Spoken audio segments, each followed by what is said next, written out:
Hello बच्चों, आइए हम प्रश्न देखते हैं। प्रश्न है हमारा कि निम्नलिखित में से क्या कशेरुकियों में नहीं होता है। इसके लिए पहला विकल्प है द्विपार्श्व समिति, दूसरा है क्लोम छिद्र, तीसरा है देह शल्क और चौथा है दंश कोशिका। सबसे पहले हम हमारी मुख्य अवधारणा देख लेते हैं।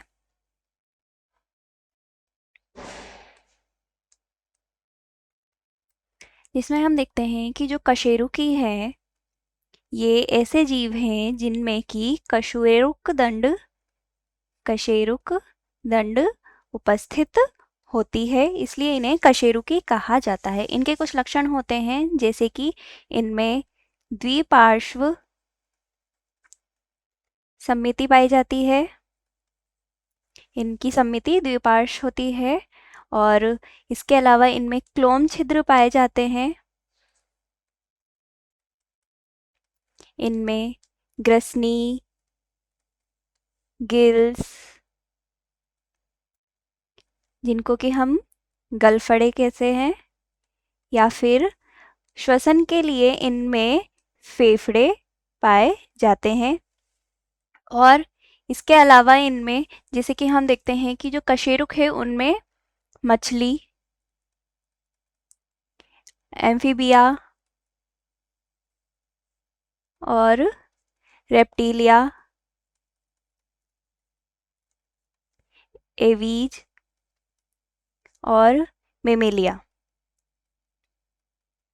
इनमें इनकी देह त्वचा इस पर शल्क उपस्थित होते हैं, यानी इनमें देह शल्क उपस्थित होते हैं, देह शल्क पाए जाते हैं। ये इनके शरीर की विशेषताएं हैं। इसके अलावा इनमें हमने देखा कशेरुक दंड पाई जाती है, इसको नोटोकोड भी कहा जाता है। अब हमारा प्रश्न देख लेते हैं। प्रश्न कह रहा है निम्न में से क्या कशेरुकियों में नहीं होता है। द्विपार्श्व सममिति यह पाई जाती है, इसलिए यह विकल्प गलत है। दूसरा है क्लोम छिद्र, यह भी पाए जाते हैं, इसलिए विकल्प गलत है। तीसरा है देह शल्क, यह भी पाए जाते हैं, इसलिए विकल्प भी गलत है। और दंश कोशिका, तो जो दंश कोशिका है यह अकशेरुकियों में सिलेंट्रेट संघ होता है, सिलेंट्रेटा इनमें पाई जाती है। यह सिलेंट्रेटा में इनके जो टेंटिकल्स होते हैं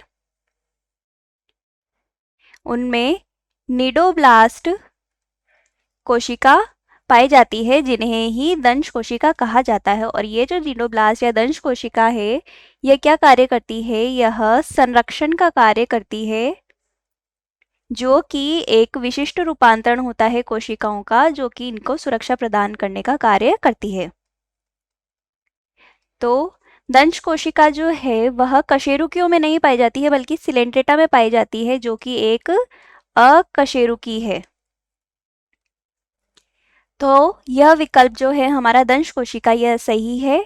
तो हमारा जो उत्तर होगा वह होगा हमारा विकल्प डी, यानी दंश कोशिका। आशा है आप उत्तर समझ गए होंगे। धन्यवाद।